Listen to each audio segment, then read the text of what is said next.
মায়া বড় অদ্ভুত, বড় বেহায়া, বড় নির্লজ্জ একটি সম্পদ। এই মায়ার বেড়া জালে যেই একবার পড়েছে, সেই মায়ার বেড়া জালে পড়ে হাবুডুবু খেয়েছে।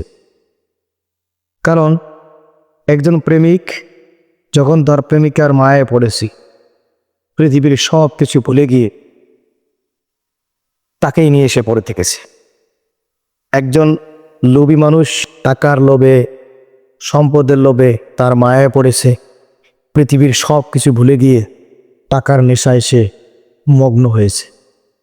তাই মায়া এমন একটি সম্পদ, আমরা আল্লাহর সৃষ্টি, আমরা যারা 5 ওয়াক্ত সালাত আদায় করি, আমরা আল্লাহর মায়ায় পড়ে দেই, পৃথিবীর সব কিছু ভুলে গিয়ে এক আল্লাহকে রাজি খুশি করার জন্য আমরা কি সেই আল্লাহর মায়ায় পড়তে পারি না? প্লিজ অন্তত একবার চিন্তা করুন তো, পৃথিবীর সকল মায়ার চাইতে আল্লাহর মায়া এত বেশি, এত স্বাদ, এত সুমধুর, এত ভালো লাগার একটা জিনিস, আমরা সেই আল্লাহর মায়ায় পড়ে যাই।